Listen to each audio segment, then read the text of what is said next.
Welcome back, everybody, to the Seattle Sonics MyNBA franchise here on NBA 2K22.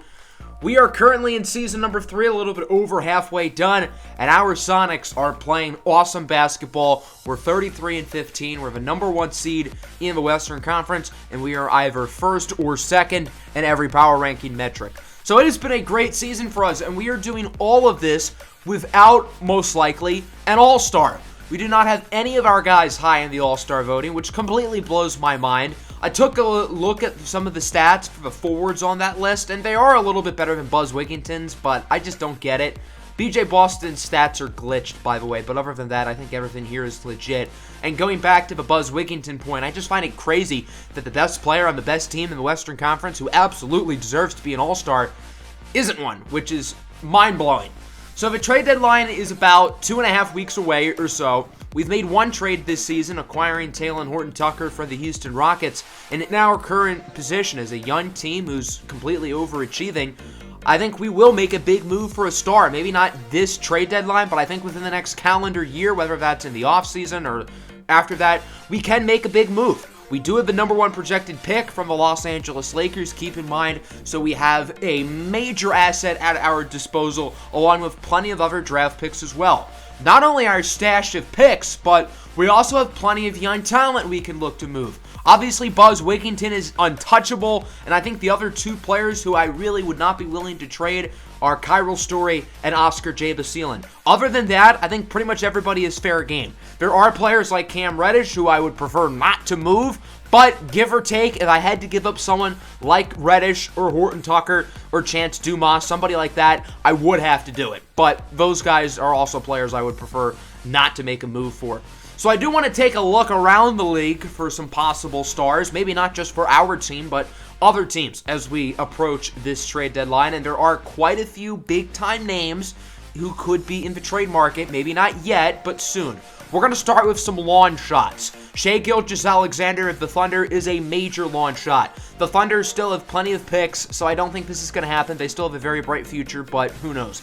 The Timberwolves are the 6th seed this year, so they are, I think, doing well enough to convince Karl-Anthony Towns to want to stick around, and I think Anthony Edwards is a better trade piece anyway, but I still don't think that would happen.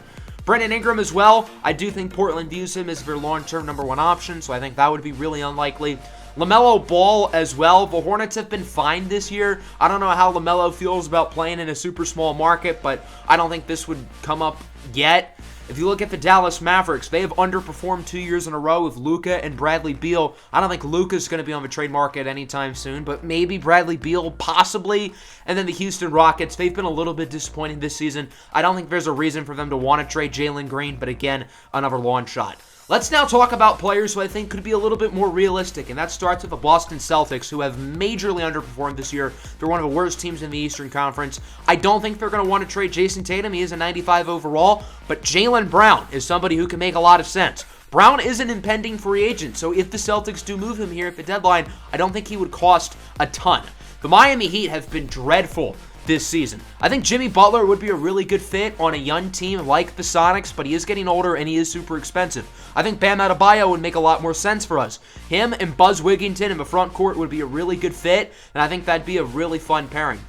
The Sacramento Kings still suck. I don't know if they want to keep both Tyrese Halliburton and De'Aaron Fox around long term. Both Halliburton and Fox have been disappointing this season, so maybe the Kings look to move one or both of them in the near future. The Denver Nuggets, despite losing Nikola Jokic, have been quite good this year, so I don't think they would trade a guy like Michael Porter Jr. or Jamal Murray. But again, if Denver falls apart the second half of the year, maybe they look to implode and rebuild in this upcoming offseason. The final 2 scenarios we're going to look at are probably the biggest and most league-altering, and that starts with the Los Angeles Lakers. LeBron James apparently is planning to retire, and even if he doesn't, he still has 1 more year left on his contract, so he is a free agent this offseason, and Anthony Davis also only has 1 year left. The Lakers have the worst record in the NBA, and it would make sense for them to just implode and start fresh, give LeBron an opportunity to compete somewhere else, and if LeBron's gone, Anthony Davis won't want to stay, so you might as well get something for him as well. I think both of these players will likely be moved by the deadline. I don't think the Bucks will have as much urgency to trade Giannis Antetokounmpo, but I think this is one to watch over the next year or so. This Milwaukee Bucks team is awful. Their next highest rated player is Tim Hardaway Jr. Their best long-term asset, other than Giannis, is a 26-year-old Chris Duarte. If not Duarte, it might be Clayton Kuntzweiler, who was a late second-round pick this year. So, this team sucks. Giannis still has another year on his deal, so I don't think the Bucks are going to rush to make a Giannis move like the Lakers. But the Milwaukee Bucks situation is going to be something we really have to monitor over the next year because that could be pretty bad. So, yeah, there are a lot of big names who are either on the market now or will be on the market probably within the next year or so. I decided to go to the trade finders for some of the lesser players. I don't think we need to make a splash move yet, but I wanted to try for some of the guys in the mid-80s, like Jaylen Brown. The only trade here involved Buzz Wigginton, so I'm not interested. Then I tried Bam Adebayo. Again, the only deal here involves Buzz, and that's a no. So I decided to try De'Aaron Fox, and again, it involved Buzz. I'm sure I could make my own manual trade without giving up Buzz Wigginton, but I figured I would just experiment with a trade finder, and if I didn't like anything, I was just going to wait on those players, maybe until the offseason. So our upcoming game is against the Los Angeles Lakers, and I think the Lakers, unlike a lot of those other teams, has to make a move now. LeBron's not going to be on this team next year. Anthony Davis is not going to be on the team next year. You got to get something for them. The Lakers have no shot of doing anything in the playoffs this year, so they might as well trade these stars away. We're going to look mainly at teams at the top who might want to add some more pieces. I think we would make a lot of sense because we have assets. The Memphis Grizzlies can make a lot of sense because they have assets as well. And then as you look at the Eastern Conference, the Chicago Bulls will be a perfect fit for Anthony Davis. Davis is a Chicago native, added on to the fact that they could use a 4. What about LeBron returning to Cleveland? That would be a lot of fun as well. The Cavs are super banged up right now. Darius Garland and Ben Simmons are both hurt, but I think LeBron there could work. What about the Washington Wizards, who for a second year in a row are really good, even though their highest rated player is Dante DiVincenzo? Maybe they look to finally acquire a star, and maybe that puts them over the hump. I put LeBron and AD in the trade finder, and there was nothing, which is not a surprise. So I decided to come up with an experiment as a manual trade. I wanted to see if the Lakers would do this, and they actually did. Now, this does not mean we're getting Anthony Davis. As soon as they accepted the trade, I backed out, and I made sure to reverse the trade. So we could hypothetically do this. Talen Horton-Tucker, Reddish, Dumas, Bitadze, the Laker pick, and a future first for Davis, Dorian Finney-Smith, and Nathan Knight. And I thought about it for a little bit, but I just don't think we need to rush into getting a superstar. Maybe we'll regret passing on the opportunity to get a guy like Anthony Davis, but he is a free agent at the end of the year, and I think that's too much to move on for him. So I'm not going to make that trade, although I thought about it. And now I want to maybe see another team who can make a move, and that's the Cleveland Cavaliers. I think bringing LeBron back to Cleveland would make a lot of sense, and I want to find players who maybe would make sense for the Lakers. I think one of these young wings, Isaac Okoro or Tony Clapp, could make sense. Personally, I think the Cavs are going to value Clapp more. They already have multiple great defenders, so I think they would value the scoring more. I think the Lakers would rather someone who has more long-term upside, and I think that would be Isaac Okoro. Jarrett Allen isn't really a necessity with the Cavs. I think he would make sense to move on from as well. You got to keep in mind, LeBron James is 39 years old. He's probably going to retire, so this is literally a 2-month rental. So he's not going to cost that much, but I still feel like you still have to give up a lot. So Isaac Okoro, Jarrett Allen, who keep in mind is not as good as he is in real life, 2 firsts, 2 seconds for LeBron and Dorian Finney-Smith. I think this is a fair trade for a 39-year-old LeBron James who is on his last legs, and although he's still really good, the Lakers don't need him. The Lakers are not going to win a championship this season. As for LeBron's perspective, he wants to have his post-basketball career in Los Angeles, but I think he also wants to compete for a title this year, and once the season ends, he can just go right back down to LA. So why not compete in Cleveland where you started your career to finish it off, and then you can return to LA in the summer. I think LeBron would want that move to happen, and I think that makes sense for both sides. So the deal is done. LeBron is back in Cleveland. As for AD, I think the Lakers still have time. They don't need to rush into a move, so I decided not to make an Anthony Davis trade today. One will come by the trade deadline. However, if LeBron and AD were to both ask out, Anthony Davis is not going to want to play until he's traded. So we gave him a 1 to 2 week bloody nose, and he is no longer going to play for the Lakers as they find a trade. This is what happened with Andre Drummond when he was in Cleveland a few years ago. It's happening with John Wall with the Rockets now. So I don't see why Anthony Davis would want to play for a losing Lakers team. Their rotation looks a lot different. Their two highest rated players are now Jarrett Allen and Isaac Okoro. And I know some of you might be thinking, why are you cheating? You had the Lakers pick, you're making them worse. Yes, that's true, but the Lakers were already god-awful. They were already going to finish with the worst record in the league. So I'm not really helping our draft pick because they already sucked. I think this move helps the Lakers for the long term, and now we get to see what their new core looks like in action. The Laker debuts of Jarrett Allen and Isaac Okoro here in Seattle against the Sonics as Jarrett Allen wins the tip-off, and we are underway.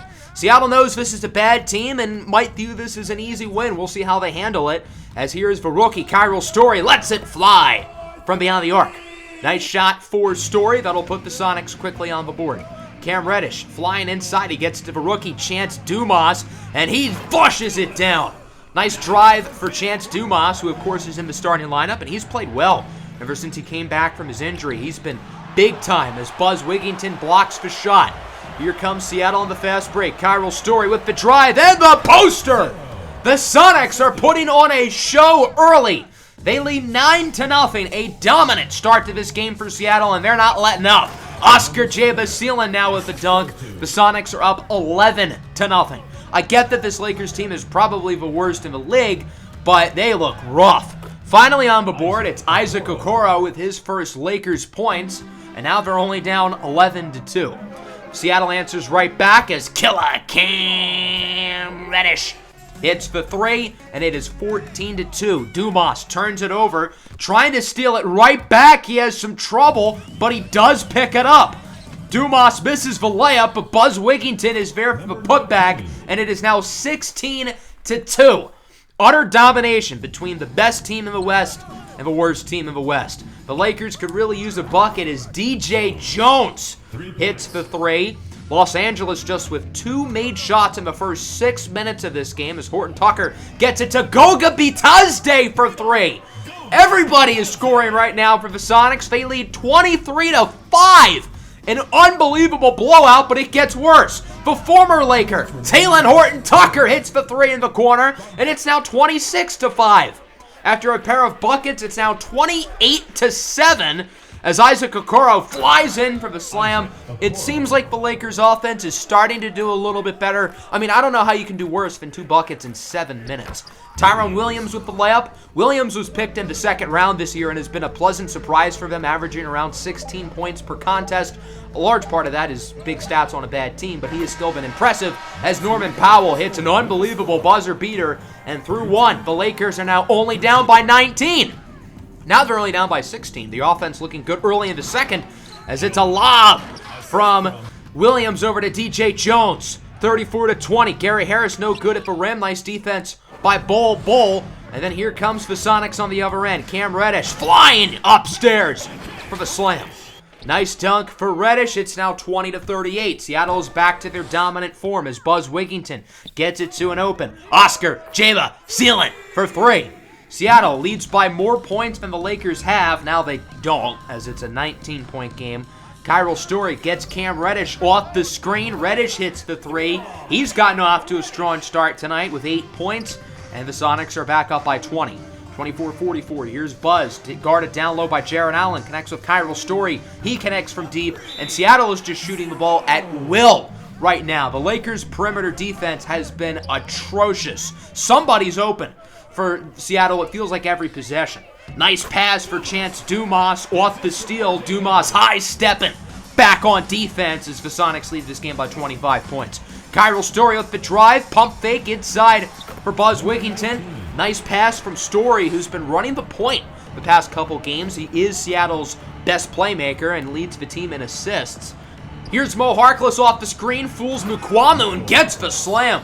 Chance Dumas is one of the best young defenders in the league, but Harkless just got right by him. 30-55 now. Okoro inside for McCollum over to Mo Harkless again for 3. Maurice Harkless is probably not the guy you'd expect to be leading the Lakers offense, along with Norman Powell, but here we are. Powell connects from deep. Los Angeles is staying competitive. They're only down by 21 points as here comes Kevin Porter Jr. Last second slam for the Seattle native. 38-61. Can the Sonics get another last second bucket before halftime as Dikembe Mukuamu hits the three. Mukuamu with 9 points tonight. I would normally show the halftime graphic, but I did it and it glitched out. So, yeah, unfortunately you won't get to see the halftime graphic. We're going to hop right into the second half.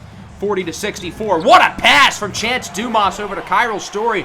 Dumas has a good, 4 or 5 assists today. He's been passing the rock real well. There's Bledsoe inside, blocked by Cairo Story.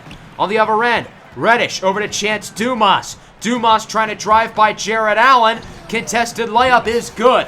Chance Dumas is doing a little bit of everything today. He's been really impressive as Story gets the poster. What a dunk by Cairo Story. Get this kid in the dunk contest because he's going to make box office money on All-Star Saturday night. 42-71 now. Dumas trying to drive inside. Gets it over to Oscar Jabasilan, who has enough space to let it rip. Oscar hits the three. It is a 32, now a 30-point lead here for the Sonics. Buzz Wigginton now. Contested layup, no good. Rebounded by Cam Reddish, his 7th in the corner for Buzz for 3. It's good. Seattle's perimeter shooting tonight continues to be just flat out awesome. Nice pump fake by Okoro. He's blocked at the rim by Buzz, and then Jared Allen is blocked at the rim by Buzz. The two former Cavs getting swatted by Big Buzz. As it's now 46-77, the Lakers would make a bucket off the inbound from the second block. As Dumas is double-teamed, he gets it over to Oscar Jabasilan, who hits the 3. Chance Dumas is a really underrated playmaker. I know his assists are not high, but he's a good passer. He has a good feel for the game. Currently has 6 assists, trying to make it a 7th here as Cairo Story gets the tough shot to fall. Story's been one of the best players on the floor tonight with 17 points.